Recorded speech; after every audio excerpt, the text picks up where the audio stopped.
શહેરમાં સીવીડી હીરાના વેપાર અને ઉત્પાદનને નામે કરોડો રૂપિયાની છેતરપિંડીનો મોટો કૌભાંડ સામે આવ્યું છે। વેપારીને ઊંચા નફાની લાલચ આપી અને વિશ્વાસમાં લઈને કરોડો રૂપિયાનું રોકાણ કરાવ્યા બાદ રકમ પરત ન આપવાના ગંભીર આક્ષેપ વચ્ચે ઇકોસેલ ક્રાઇમ બ્રાન્ચે કાર્યવાહી હાથ ધરી છે। આ મામલે 2 મુખ્ય આરોપીઓની ધરપકડ કરી લેવાઈ છે, જ્યારે કે અન્ય સંડોવાયેલા લોકોની ભૂમિકા અંગે પણ તપાસ આગળ ધપાવવામાં આવી રહી છે। આ ફરિયાદમાં જણાવવામાં આવ્યું છે આરોપીઓએ પોતાને ડાયમંડ ઉદ્યોગના મોટા વેપારી તરીકે રજૂ કર્યા હતા અને સીવીડી હીરાના ઉત્પાદન માટે મશીનો સ્થાપિત કરાવી આપવાની પણ ખાતરી આપવામાં આવી હતી। આ સાથે જ તેમની સાથે વેપાર કરવાથી સારો નફો મળશે અને તમામ ચૂકવણીઓ વેપારી ધોરણો મુજબ સમયસર કરી દેવામાં આવશે તેવી ખાતરી પણ આપવામાં આવી હતી। ત્યારે આરોપીઓની આ વાતોથી પ્રભાવિત થઈને કેતનભાઈ પટેલે હીરા ઉત્પાદન માટેના મશીનોમાં કુલ ₹4.5 કરોડનું રોકાણ કર્યું હતું। ત્યારે પોલીસનું માનવું છે કે તપાસ દરમિયાન વધુ મહત્વના ખુલાસાઓ થવાની શક્યતા છે।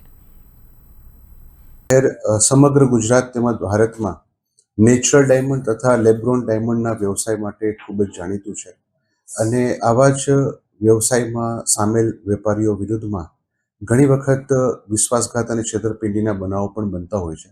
એવા જ એક બનાવમાં ફરિયાદી શ્રી કેતનભાઈએ આપેલ ફરિયાદ અનુસંધાને તેમને અન્ય જે આરોપીઓ છે અંકુશભાઈ અને સંદીપ તેમના સાથે ભાગીદારી પેઢીમાં એ રોકાણ કરી અને મશીનોમાં રોકાણ કરી અને તેમને ડાયમંડ આપશે અને જે વેચાણ થશે તેમાંથી પોતે પણ સારો એવો નફો તેમને આપશે એવી વિશ્વાસ આપી અને તેમની પાસેથી શરૂઆતમાં ₹4.50 લાખ ઇન્વેસ્ટમેન્ટ કરાવેલ અને જે પૈકી વિશ્વાસ સંપાદન કરવા માટે તેમને ₹1 કરોડ તેને પરત આપી અને ₹3.5 કરોડ પોતે પોતાની પેઢીમાં ઉપયોગમાં લઈ લીધેલ।